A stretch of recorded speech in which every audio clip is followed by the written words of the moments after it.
We accept the love we think we deserve. It's just such a great line, delivered well, and just gets you all emotional. Ugh. So today I'll be reviewing the 2011 film adaptation of Stephen Chomsky's The Perks of Being a Wallflower, which I thoroughly enjoyed. I'll admit, I was initially only really attracted to it because Emma Watson, who I adore, love. Yeah, I won't elaborate on that. I just think that it's really a great coming-of-age movie. Really deserves taking a close analysis of, really.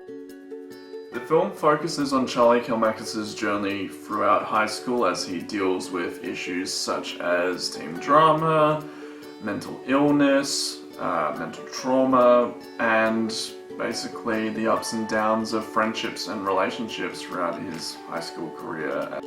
So the film is largely faithful to the book, mostly because the original author, Stephen Chbosky, adapted it from the novel directly to a screenplay. Charlie, who is portrayed by Logan Lerman, is presented as a really raw, open, and honest character who's able to change the lives of his close friends Sam and Patrick, who are portrayed by Emma Watson and Ezra Miller respectively. And, you know, he's able, because of their influence in turn, to overcome the trauma of his past and move on with his life and heal and progress with relationships. Another aspect of this film's story that drew it to me is the fact that it's a coming-of-age story, which I really enjoy a lot. It really is refreshing to see a character who's able to feel comfortable being vulnerable with those that he loves and, you know, let go of all the fears that are holding him. One of the main focuses of the film is Sam and Charlie's relationship as they bond over the fact that they both have experienced trauma and eventually they both find out they've both experienced molestation during their childhood. Sam acts initially as a role model for Charlie, and eventually he's able to open up to her and find a kindred spirit in her, which eventually, of course, blossoms into a romance.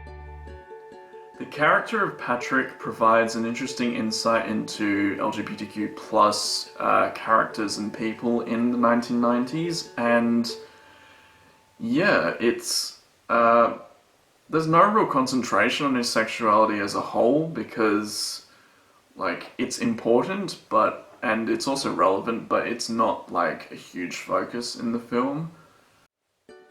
It's just one of the many quirks that makes up his personality, along with his loudness, his sense of humor, his perfect comedic timing in some instances.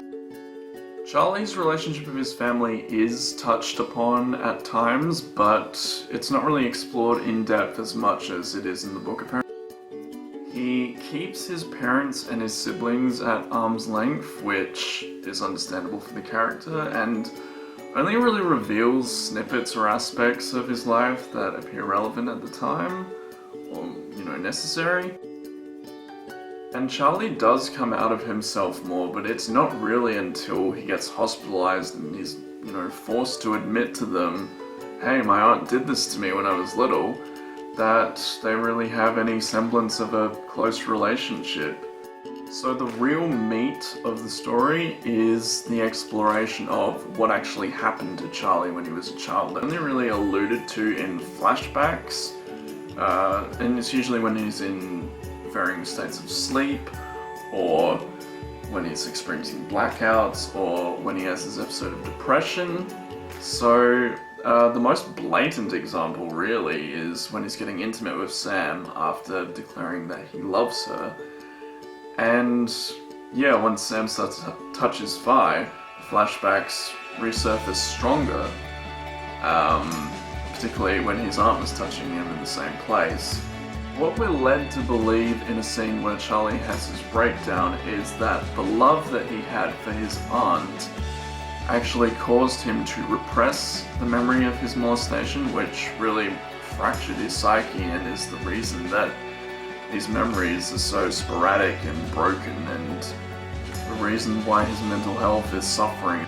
And yeah, we're led to believe that she's also an abuse victim and that she's had to deal with trauma and mental health in her life as well, but the film doesn't really explain that well enough, so we're kind of left a bit, umming and ahhing, and we really only have the word of, say, Charlie and his family.